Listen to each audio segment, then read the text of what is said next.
Secondary learners, welcome back to the world of economics.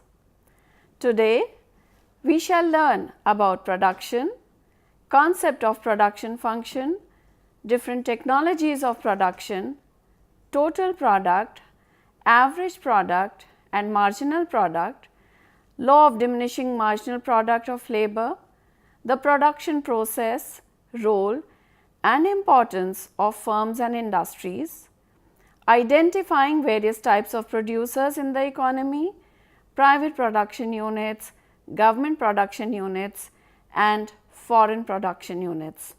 I, Ritu Gupta, will now take you through with each of these concepts. Let us first understand the concept of a production function. Production is defined as transformation of inputs into output.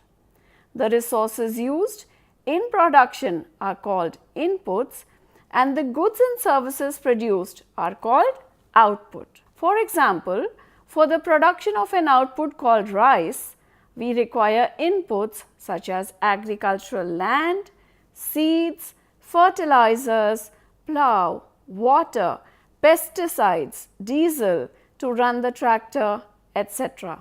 All these inputs have to be combined in some prescribed amounts to produce some quantity of rice. The production function tells us the technical relationship between inputs and output of a firm or a producer. It tells us the maximum quantity of output that can be produced with the help of given quantities of inputs. In short, the quantity of output is the function of inputs such as land, labor, capital, entrepreneurship and required raw materials. There is a direct relationship between the amounts of inputs and the amount of output produced. An increase in inputs leads to increase in output to a certain extent and vice versa. The aim of every producer is to maximize the quantity of output from the given amount of inputs. The inputs must be combined in a particular manner for production of a particular type of output. As you can see in the slide showing a tailoring shop, this requires a master who can cut the cloth as per measurement and one person over one stitching machine to stitch the cloth that has been cut by the master in order to make a garment. If workload is more, then another machine and a person to work with it can be added. The technology or method of production refers to the ratio in which inputs are combined to produce an output. So, the production function is also defined as the technological relationship that tells us the maximum output producible from various combinations of inputs. Now, let us understand the different technologies of production. Goods and services can be produced in more than one way. For example, the production of cloth can be made either with the help of hand loom or with the help of power loom. The first one, that is the hand loom, is labor intensive technology of production and the second one, which is the power loom, is capital intensive technology of production. When a farmer makes use of wooden plough, bullocks, etc. in the production of food grains, he uses the labor intensive technology of production. On the other hand, when he uses tractor, pump set, harvester in the production of food grains, he uses capital intensive technology of production. Labor intensive technology is one when we make more use of labor and less use of capital per unit of output. This type of technology is used in household enterprises and in enterprises which make production for self consumption or in case of small scale production. Capital intensive technology is when we make more use of capital and less use of labor per unit output in the production of our commodity, which is called as capital intensive technology of production.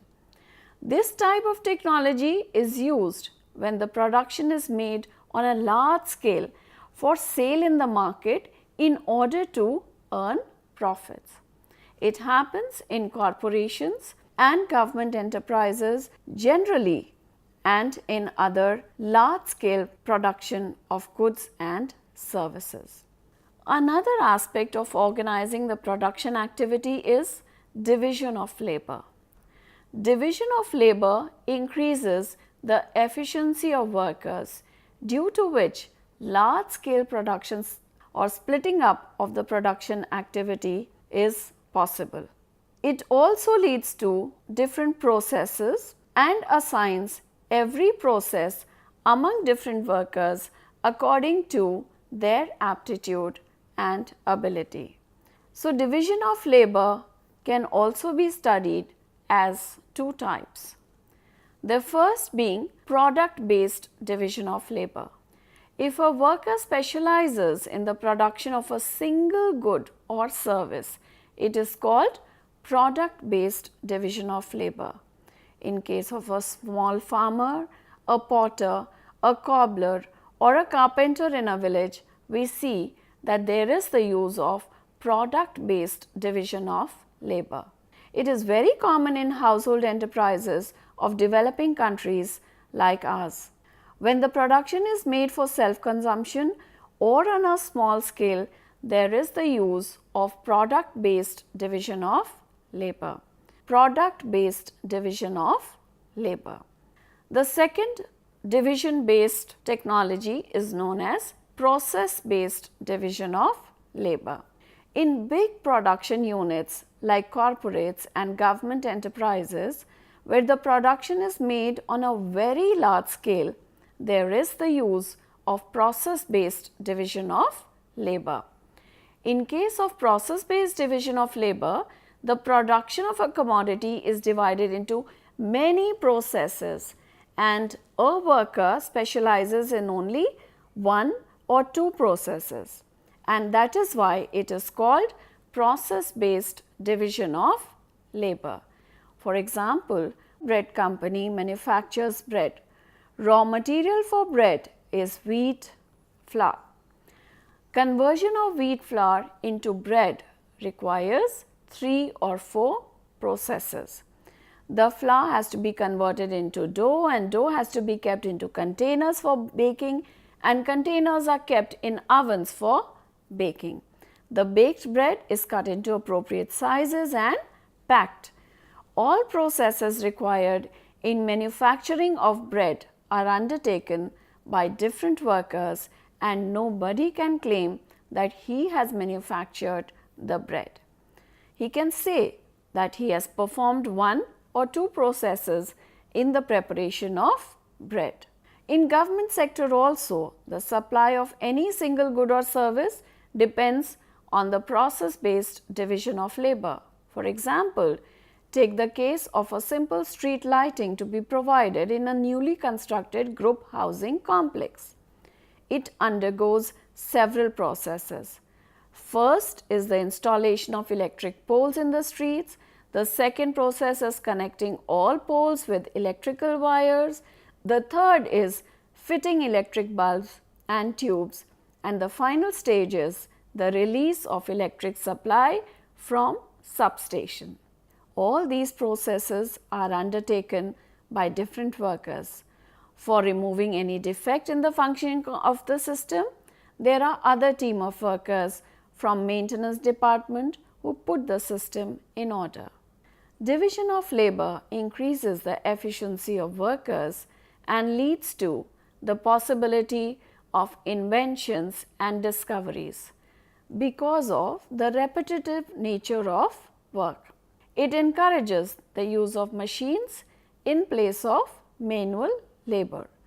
It also leads to use of capital intensive technique of production. It's time now for us to understand how we can measure production with the concepts of total product, average product and marginal product. There are mainly three concepts relating to production of a commodity. As I just now said, they are total product denoted as TP, average product denoted as AP and marginal product denoted as MP. The total product refers to the total quantity of output of a commodity at a particular level of employment of an input, say labor, when the employment of all other inputs remains unchanged. This is an important qualification. All other inputs remain unchanged. TP can be increased or decreased by increasing or decreasing the units of labor employed. So, amount of TP directly depends upon the amount of labor used. Because it can be changed, labor is hence called the variable factor. Average product, that is AP, is the output per unit of a variable input, say labor. It can be obtained by dividing TP by the number of units of labor used. As shown, AP is equal to TP upon L, where L is the number of units of labor input. Marginal product is defined as increase or decrease in TP resulting due to addition of one extra unit of labor employed, keeping all other inputs unchanged. In order to increase output or TP, we have to increase the employment of labor by one or more number of units. The smallest number by which labor can be increased is, of course, 1. Since marginal means very small, accordingly we can say that MP is the output contributed by the last unit of labor.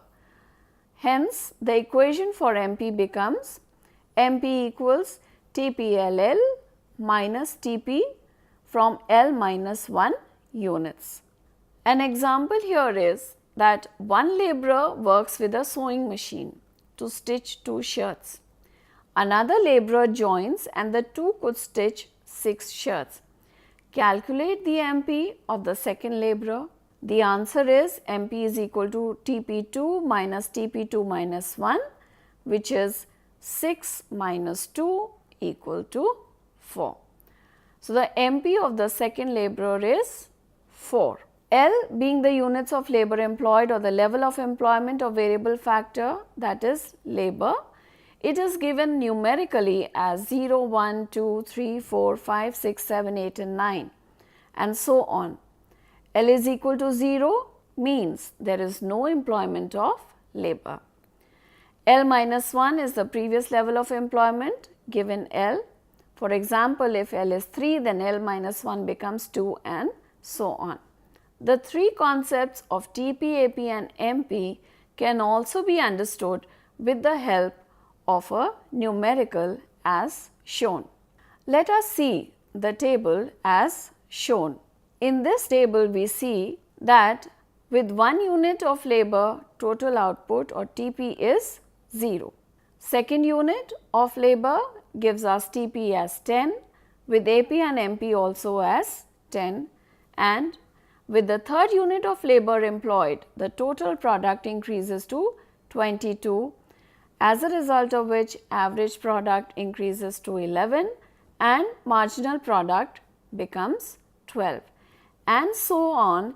As we scroll down the table, we can see how total product, marginal product and average product change. When L is equal to 1, it means the number of labor employed is 1 unit or level of labor employment is 1. At this level, as I just explained, we get 10 units of output, and AP, which is TP upon L, is equal to 10 as well, because it is 10 divided by 1 and so it is 10. Now, if we have to calculate MP, we always deduct or subtract the existing total product from the previous one to get the MP. Let us see when MP for 8th unit of labor has to be calculated. TP8 minus TP8 minus 1, which is TP7, gives us 56 minus 56, that is 0. Since MP is the difference between two consecutive values of TP, it can also be negative. For 9 units of labor, as we can see, the MP is negative minus 2 because it is 54 minus 56. And this leads us to a very interesting fact in economics, which is known as the law of diminishing marginal product of labor. We can see that the value of MP increases for first 3 units of labor, that is from 10 at L is equal to 1 to 12 at L is equal to 2 to 14 at L is equal to 3. Thereafter, the value of MP decreases for the next 4 units of labor, that is from 14 at L is equal to 3 to 8 at L is equal to 4 to 6 at L is equal to 5 and to 4 at L is equal to 6 to 2 also at L is equal to 7 and finally to 0 at L is equal to 8. Finally, at L is equal to 9, the value of MP becomes negative. In other words, after increasing temporarily for some time, the marginal product of labor eventually decreases. In general way, we can say that with continuous increase in the variable factor labor, its marginal product will increase initially till certain point is reached, but after that it will decrease and become negative. This is popularly known as the law of diminishing marginal product of labor. To understand the law properly, think that there are 2 factors of production, labor and capital, where capital is in the form of a machine. Say the labor is the variable factor to increase the output and capital is the fixed factor on which only one laborer is working. Maybe one laborer is not sufficient to use the machine efficiently, so the unit of labor is increased to 2 and then to 3. Initially, when we increase labor, it becomes fruitful because the laborers can handle different works as per their efficiency and choice. So, output of the extra unit of labor increases, but there is a limit to which labor can be increased because then we may require another machine. But machine is a fixed factor and cannot be increased or decreased. So, as a result of increasing the variable factor labor only, machine gets overused. Also, the work of a machine cannot be done by the laborers that we are going on adding. So, the output of each of the extra unit of labor, that is MP of labor, beyond a point starts decreasing. A very pertinent question arises here. To what extent can the variable factor be increased or employed? If we refer back to the table shown, we can see that when labor has been increased up to 9, the MP has started becoming negative. At employment of the 9th unit of labor, MP is minus 2 and then at 10th it falls further to minus 4. Because of this, the TP also has started falling. This clearly implies that labor should not be increased up to 9 and beyond. Employment of labor should stop before 9 units, which means labor should be increased or employed up to 8 units. When 8 units of labor are employed, the MP has become minimum at this point, which is 0, and TP, if you see, has become the maximum, which is 56. Hence, we learn that increase in the variable factor should take place till the point where its marginal product becomes minimum and stop employing further before the marginal product becomes negative. Production process involves procuring or arranging the factors of production from the owners of the factors, forming the right combination of factors, purchasing and creating an inventory of raw materials for its use in the production, producing, storing and finally selling the output. Somebody should take lead in organizing the production activity. The person who takes such lead is called an entrepreneur. Entrepreneurship is the art of organizing the production activity by the entrepreneur. He has to make efforts to bring labor by paying wage. Similarly, land and building and machinery have to be purchased or procured either by taking loan or by paying rent and interest respectively. An entrepreneur himself can keep some margin in the form of profit for all his efforts. Let us now also understand the role and importance of firms and industries in production. A firm is an individual production unit which produces goods and services for sale in the market. Normally, a firm is concerned with the production of a single commodity. An industry, on the other hand, is a group of all the firms making production of a commodity, which is one type of good. For example, a shoe company is a firm which makes shoes, but the shoe industry includes all the firms producing shoes. There are various types of industries supplying us different types of goods and services. For example, agriculture industry supplies us food grains, vegetable, fruits, cotton, pulses, milk and butter, etc. These things are required by all of us. In the same way, other industries supply various other goods and services such as clothes, televisions, computers, scooters, refrigerators, air conditioners, cars, etc. So, all these industries play a vital role in our day-to-day life. Firms and industries have an importance in our daily life. This has to be understood. First and foremost, they produce goods and services for consumption. These days, human wants are growing at a fast rate. In order to satisfy these wants, various types of goods and services are required for our daily consumption.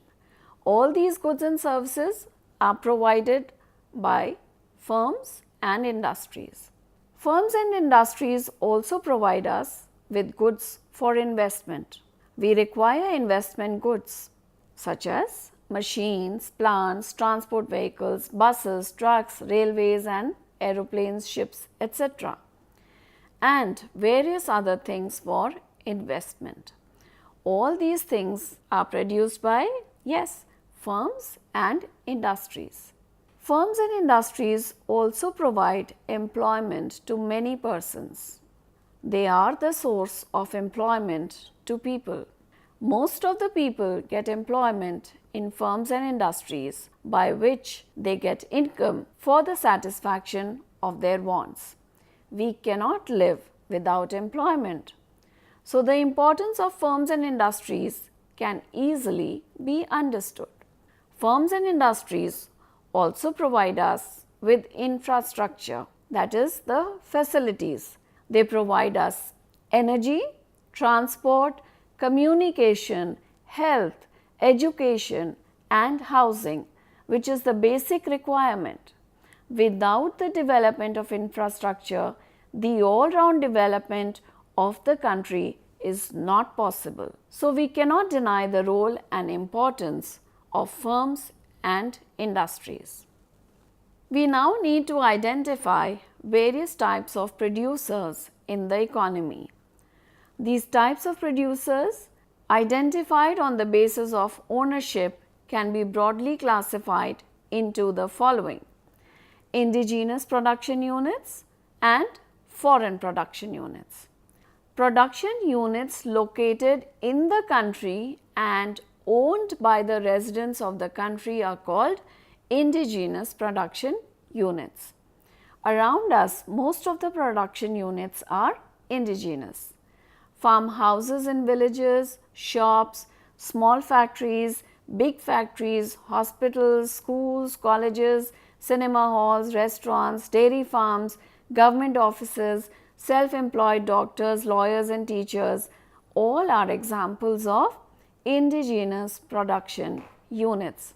Since production units are further divided into private and government, the indigenous production units can be further classified into private production units and government-owned production units. Most of the shops, offices, factories are owned by private persons or groups or families. They produce goods and services for sale in the market with the aim of earning profit. Private sector units can further be classified on the basis of number of owners of such units.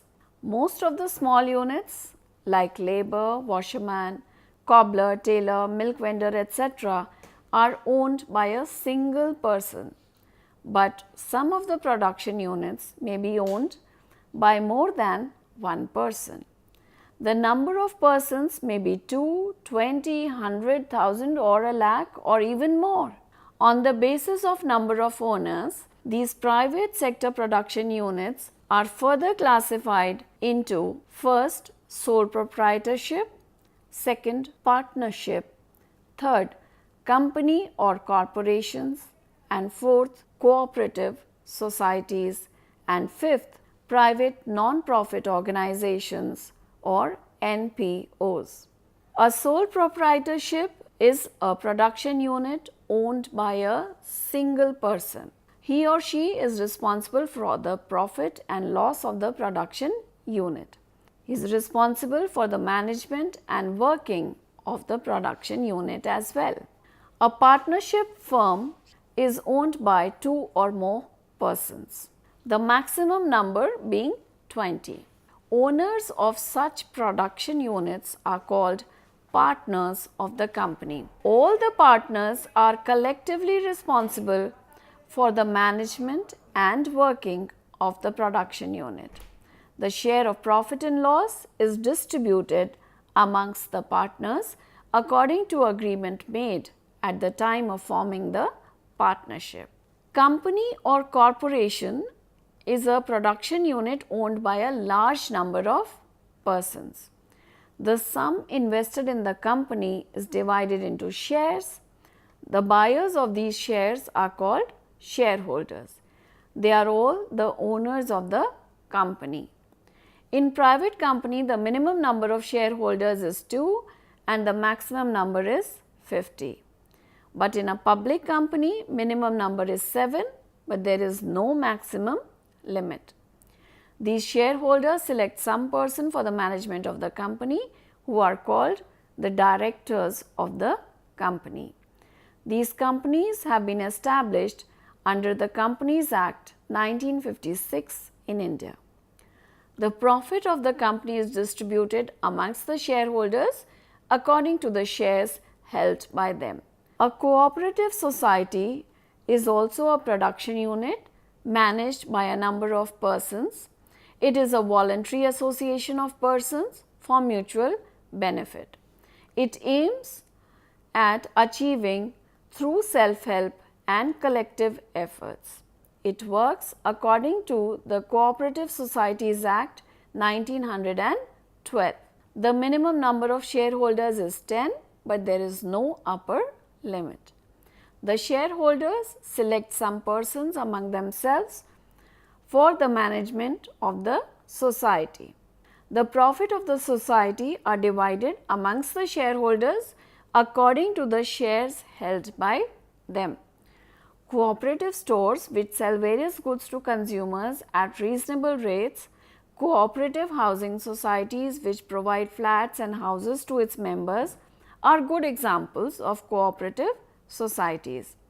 The Kendriya Bhandar, which provides various items to consumers, is a very big cooperative society.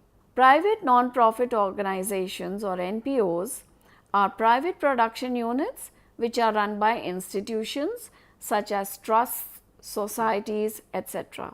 These are known to us as charitable hospitals, charitable schools, welfare societies, etc. Such production units provide services mainly with the aim of serving the member of society as a whole without any aim to earn profit. The government provides a lot of services such as education, healthcare, law and order, post and telegraph, transport, telecommunication and broadcasting, etc. Some of the organizations providing these services are run by the departments and ministries of government. They are called departmental enterprises. Some examples of departmental enterprises are the Indian Railways under the Ministry of Railways, the All India Radio and Doordarshan, which are sister concerns of Prasar Bharati under the Ministry of Information and Broadcasting. The government has direct control over the functioning of these enterprises. There is another type of government production units which are supported and funded by the government but which function independently. They are big corporations and autonomous in nature. These units are non-departmental enterprises and are called public sector undertakings or PSUs. Some examples of public sector undertakings are Indian Airlines, Hindustan Machine Tools, Minerals and Metals Trading Corporation, Life Insurance Corporation, General Insurance Corporation and Indian Oil Corporation. A foreign production unit is located in the country but is owned by foreigners or non-residents of the country. In such production units, the contribution of foreigners must be more than 50% of total capital. The foreign production units have been further classified into multinationals and collaborations. These are firms, that is multinationals are firms which have their main office in one country but have their business activities spread in many countries. These are called multinational corporations or MNCs very popularly because they operate in more than one country other than the country of their origin. Collaborations on the other hand are production units in which foreigners and domestic entrepreneurs participate jointly. Such production units are partly indigenous and partly foreign. These are treated as foreign production units in terms of ownership if more than 50% of its total capital is contributed by the foreigners or by non-residents. With this, we end our lesson today on production. I hope production, its various concepts and the various production units that we have studied as firms and industries and the private and government owned, indigenous and foreign collaborations all are clear to each one of you and it helps you understand your daily newspaper much better. Thank you.